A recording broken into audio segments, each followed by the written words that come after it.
몇 주 전에 동기 목사님 한 분과 대화하는 시간이 있었습니다.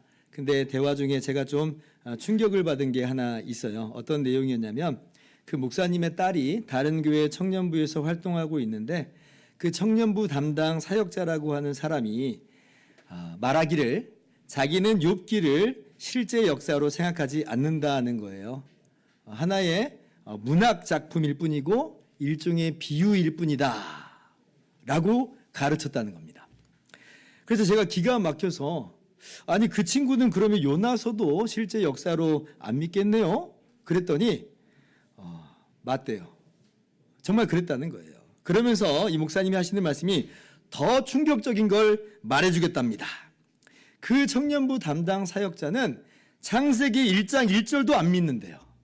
그렇게 청년들에게 가르친다는 거예요.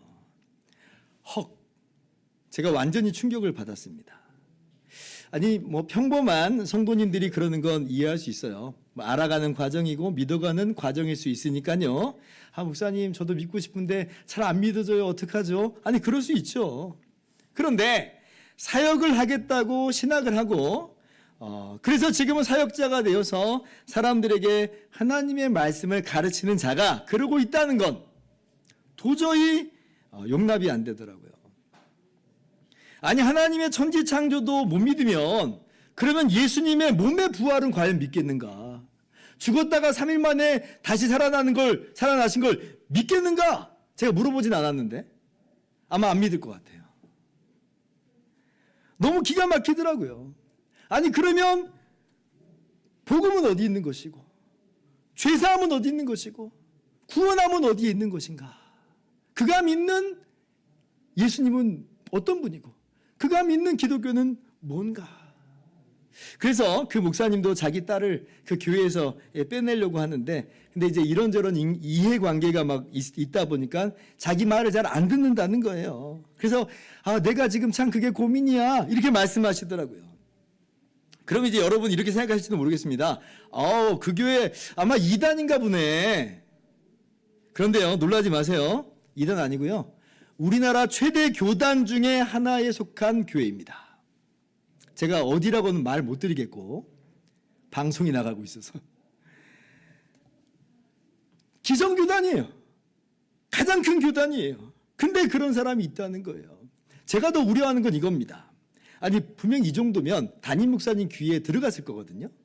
그러면 그럼 그 담임 목사님은 도대체 뭐하고 있는가? 지금 그 청년 담당 사역자가 청년 아이들 영혼 다 죽이고 있는데 어떻게 그냥 그것을 내버려 둘 수 있는가? 그런데도 불구하고 놔두고 있는 것은 무슨 의미인가? 그 담임 목사님이 모르고 있는 것일 수도 있겠지만 혹시나 우려가 되는 건 그 담임 목사님도 혹시 비슷한 생각을 하고 있는 것은 아닌가?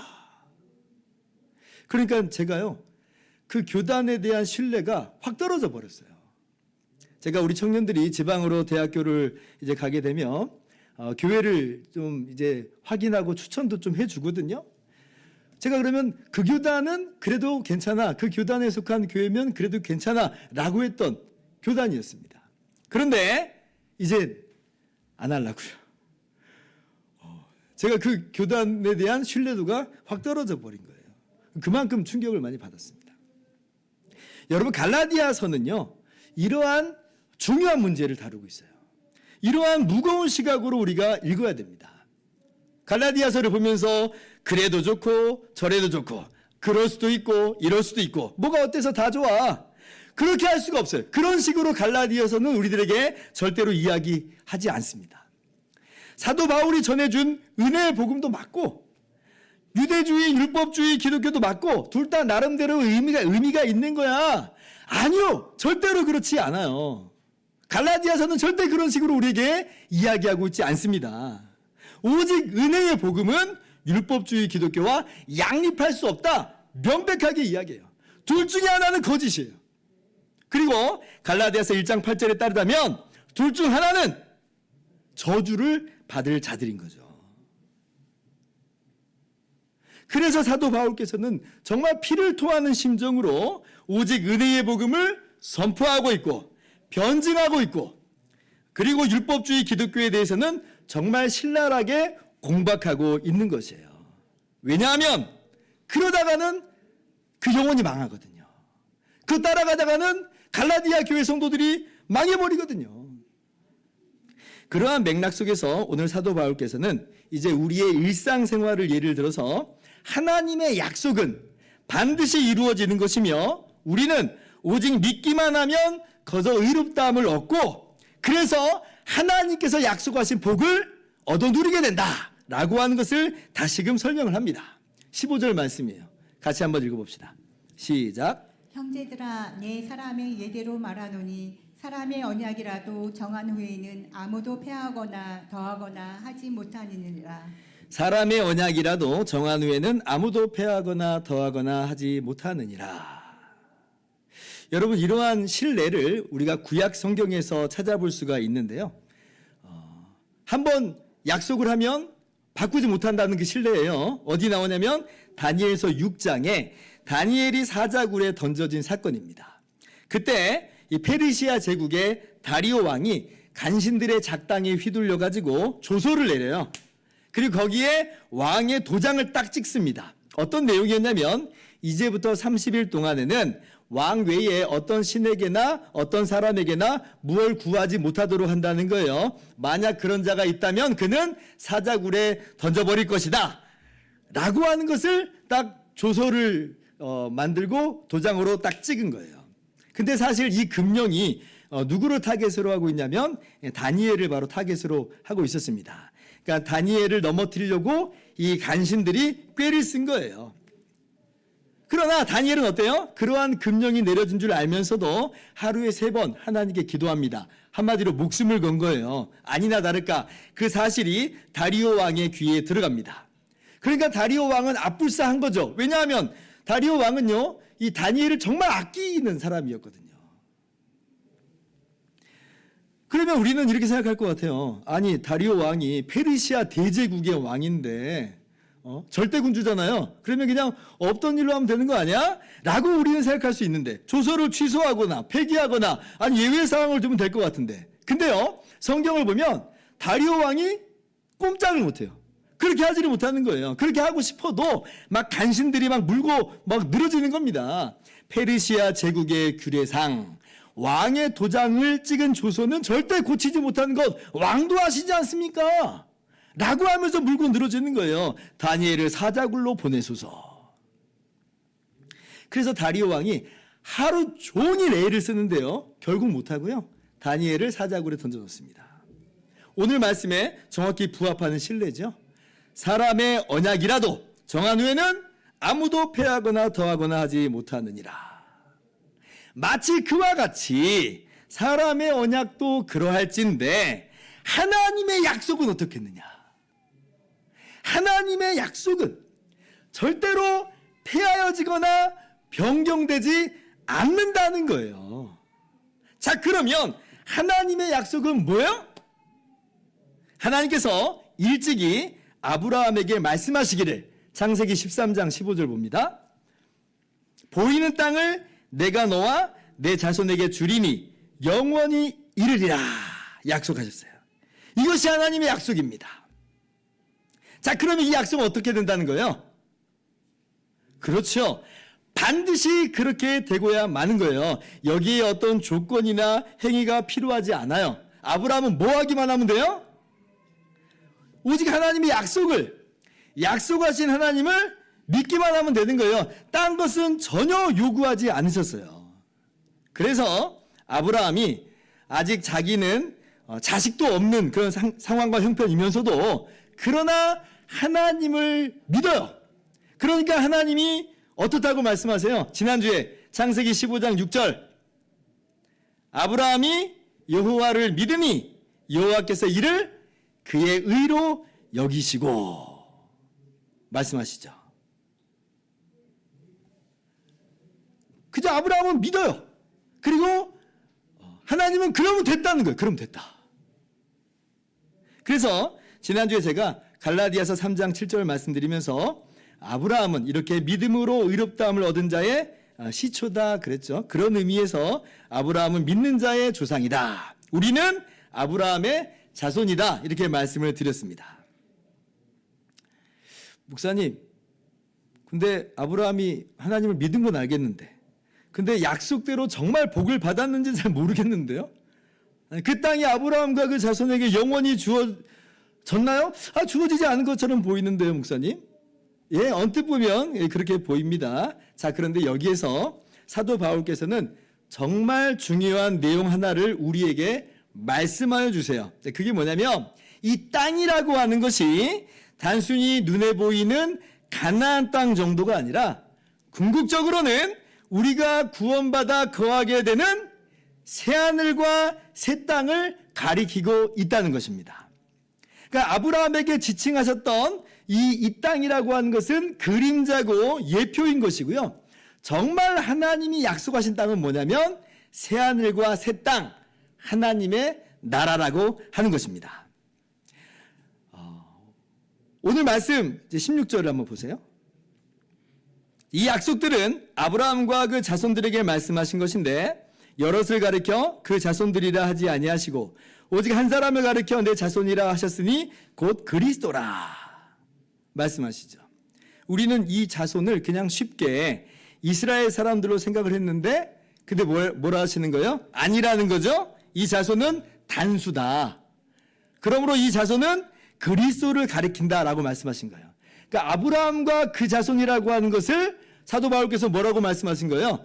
아브라함과 바로 그 자손으로 오시는 예수 그리스도 이렇게 이야기하고 있는 거예요. 그러므로 지금 이 아브라함 이야기를 절대 가나안 땅 정도로 한정짓지 말라는 것입니다. 이것은 그것을 뛰어넘는 이야기라고 하는 거예요. 그럼 이제 여러분 생각하시기를 좀 약간 논리적인 비약 아닌가? 이렇게 좀 생각을 하실 수 있겠는데요. 여러분 그렇지 않습니다. 우리가 구약을 보는 관점을 좀 더 정확하게 하고 넓힐 필요가 있는데요. 창세기 12장 3절을 한번 봅시다. 하나님께서 아브라함에게 말씀하세요. 땅의 모든 족속이 너로 말미암아 복을 얻을 것이라 하신지라 말씀하시죠. 이것을 갈라디아서 3장 8절에 그렇게 인용을 하고 있습니다. 근데 보세요. 아니 어떻게 땅의 모든 족속이 아브라함으로 말미암아 복을 얻는단 말인가? 땅의 모든 족속이 정말 아브라함으로 말미암아 복을 받아요? 제가 그래서 그 의미 중 하나를 지난주에 말씀을 드렸죠. 아브라함이 무할례자인데 근데 믿음으로 거저 의롭다함을 받은 그런 샘플이 됐다는 거잖아요. 샘플이 됐다 말씀드렸잖아요. 그런 식으로 이방인들이 아브라함을 보면서 믿음을 갖게 되는 거예요. 믿음의 담대함을 갖게 되는 거예요. 우리도 믿기만 하면 의롭다함을 얻는 것이구나. 그런 측면에서 땅의 모든 족속이 아브라함으로 말미암아 복을 얻는 것이다 라고 말씀을 드렸습니다. 그리고 지난주에 제가 한 가지를 더 말씀드린다고 오늘 한 가지 더 말씀드린다고 했어요. 그게 뭐냐면 자 창세기 22장 17절로 가봅시다. 보시면 내 씨가, 그런데 이 씨라는 단어가 자손이라고 하는 단어와 똑같은 단어예요.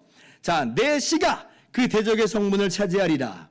또 내 씨로 말미암아 천하 만민이 복을 받으리니. 자, 보세요. 아까 창세기 12장 3절에서는 아브라함으로 말미암아 땅의 모든 족속이 복을 받으리라 말씀했죠? 그런데 지금 창세기 22장 18절에는 어떻게 이것이 좀 더 구체화됐냐면 아브라함의 자손으로 말미암아 천하 만민이 복을 받는다라고 말씀하세요. 그죠? 즉 이게 무슨 말이냐면 아브라함의 자손으로 오시는 한 분에 의해서 천하 만민이 복을 받는다라고 하는 측면에서 그래서 천하 만민이 아브라함으로 말미암아 복을 받는다라고 하는 의미인 거예요.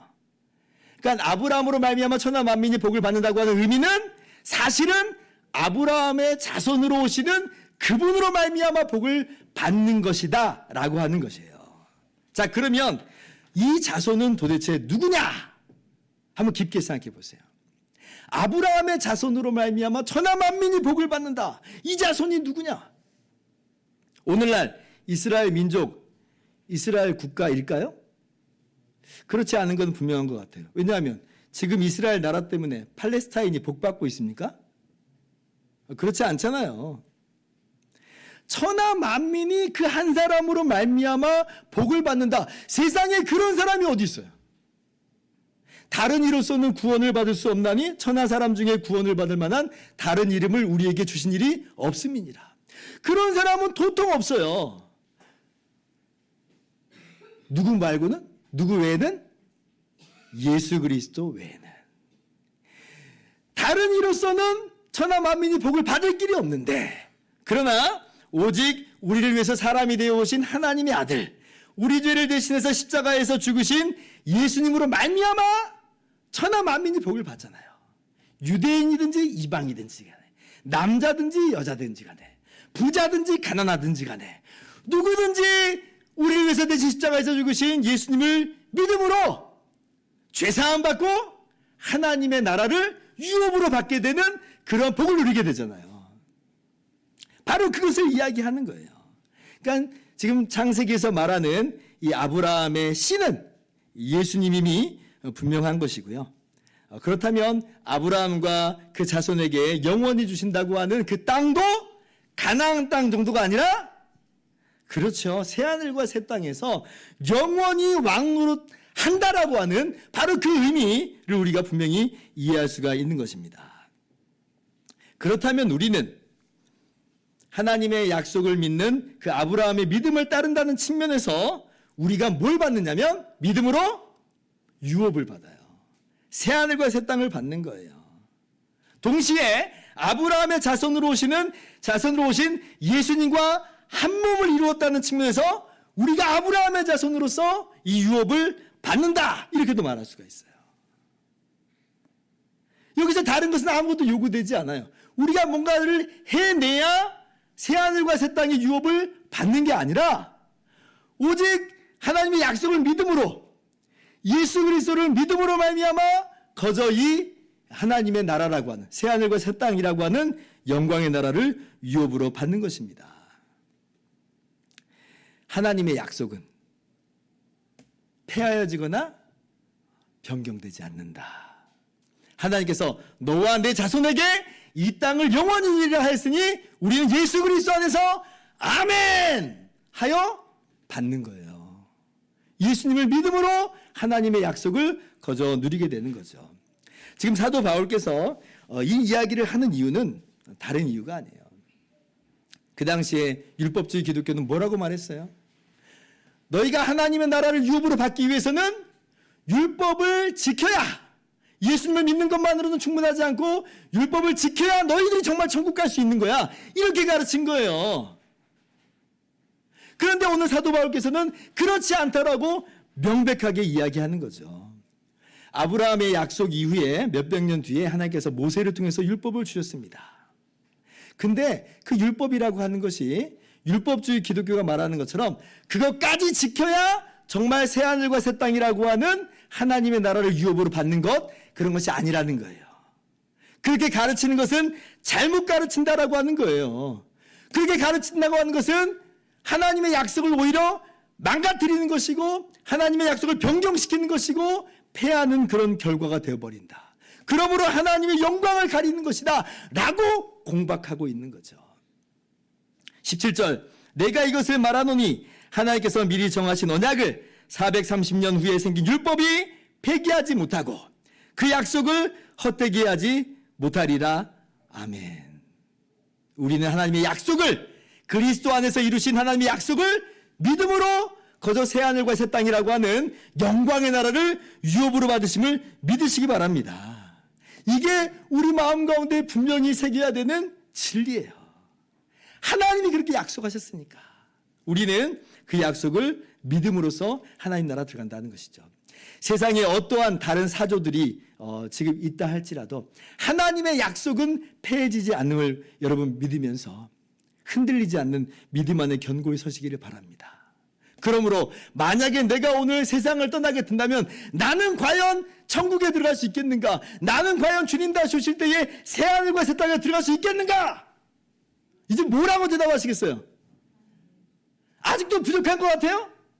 아직도 뭐 해야 될 것 같아요? 그래야지 완성되는 것 같아요? 그렇지 않다는 거예요. 하나님의 약속은 폐하여지지 않는다. 변경되지 않는다. 우리에게 무엇을 요구한 것이 아니라 약속하신 하나님을 예수 그리스도 안에서 믿으라! 믿음으로 거저 우리는 새하늘과 새 땅을 유업으로 받음을 확신하시기 바랍니다. 그러면 율법은 무엇이냐? 드디어 오늘 말씀 제목이 나왔어요. 그럼 율법은 무엇이냐? 하나님께서 그러면 왜 율법을 주신 것이냐? 율법은 뭐 그러면 아무런 소용이 없는 것이냐? 성경이 뭐라고 하는지 읽어봅시다. 19절. 자, 그런즉 율법은 무엇이냐? 범법함으로 더하여진 것이라. 천사들을 통하여 한 중보자의 손으로 베푸신 것인데 약속하신 자손이 오시기까지 있을 것이라. 범법함으로 더하여졌다. 이 말씀만 보면 이게 무슨 의미인지 딱 우리 머릿속에 안 들어올 수 있겠습니다. 그런데 22절을 보면 그 의미를 우리가 잘 알 수 있게 되죠. 22절 같이 읽어봅시다. 시작. 그러나 성령이 모든 것을 죄 아래에 가두었으니 이는 예수 그리스도를 믿음으로 말미암는 약속을 믿는 자들에게 주려 함이라. 자, 성경이 즉 율법이 모든 것을 죄 아래에 가두었다라고 말씀하세요. 이게 무슨 의미겠어요? 자, 율법이 주어지기 전에는 죄를 지어도 죄로 깨닫지 못하고 죄를 죄로 알지도 못했다는 거예요. 그런데 율법이 딱 주어지니까 죄가 죄로서 그때 확 드러나게 된다는 말입니다. 그래서 로마서 3장 20절 보면 율법으로는 죄를 깨달음이라 이렇게 말씀하세요. 그러니까 율법을 주신 이유가 뭐냐?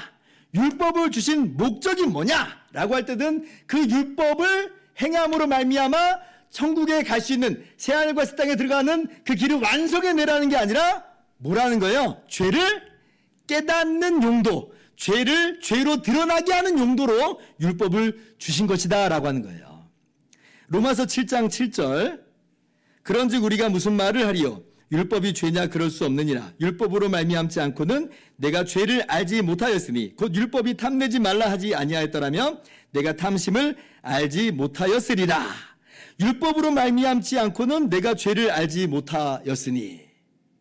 근데 율법이 주어졌으므로 어떻게 되는 거예요? 죄를 알게 된다는 거예요. 인간이 타락한 이후에도 하나님께서는 우리 사람들에게 일반 은총으로 역사하심으로 일말의 양심이 작동하게 하셨습니다. 그래서 우리가 뭐가 죄인지 아닌지 다소간 판단하고 분별하게 하신 거예요. 가령 예를 들면 살인하지 말라라고 가르쳐 주시지 않았는데도 불구하고 우리 모두 다 살인하면 안 된다라고 하는 그런 생각을 가지고 있는 것이죠. 그러나 어디까지나 일말의 양심인 것이지 사실 이 양심도 죄로 인해서 부패해버려서 죄를 죄로 알지 못하는 것이 맞아요. 대표적으로 뭘 보면 아냐면 탐심을 보면 압니다. 탐심을 보면 알아요. 여러분, 탐심이 죄입니까? 세상에 탐심을 누가 죄라고 말을 해요? 왜냐하면 행동으로 옮겨지지 않았는데 탐심은 어디까지나 마음의 문제고 생각의 문제고 동기의 문제인데 그런데 성경은 뭐라고 말해요? 탐내지 말지니라 말씀하시죠. 탐심은 죄다라고 분명하게 이야기하세요. 그래서 이 율법이 주어지기 전에는 사람들이 어떻게 생각하냐면 탐심을 가지고 있더라도 나는 그렇게까지 죄인은 아닌 것 같아.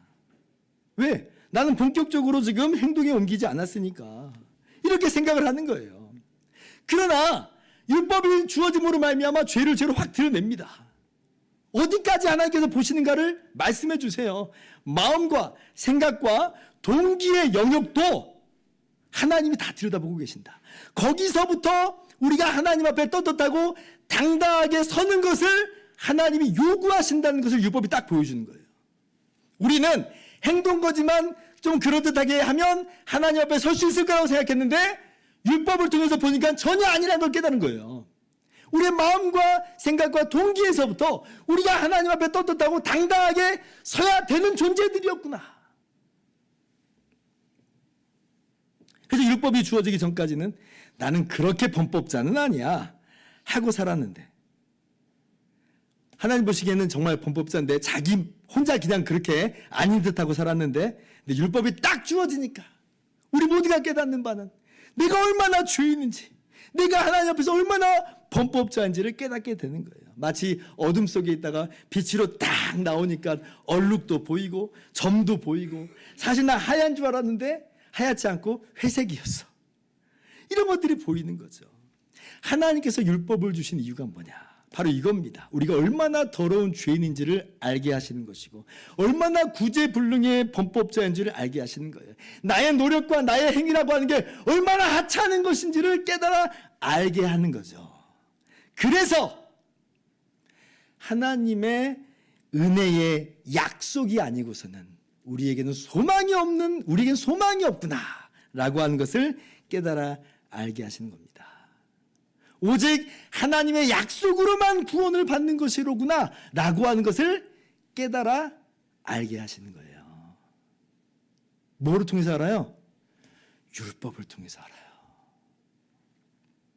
만약 율법이 아니었다면 우리는 제법 괜찮은 사람인 줄만 알고 그래서 이 정도면 하나님 앞에서 구원을 받을 수 있을지 몰라 이렇게 생각하고 살았을 거예요.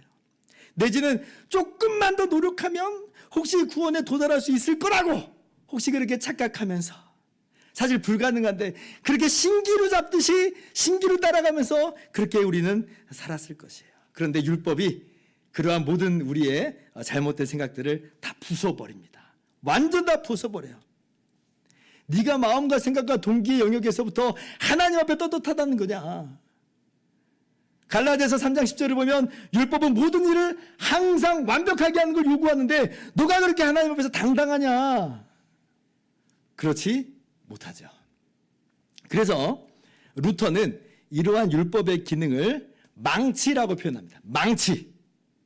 우리가 지금까지 나의 의를 이렇게 쌓아놓고 살았는데 제법 괜찮은 사람이라고 여기면서 살았는데 이 정도면 하나님 앞에 설 수 있을 거라고 생각을 했는데 근데 율법이 망치가 돼서 그걸 다 부숴버리는 거예요. 우리의 자기 의를 다 부숴버립니다.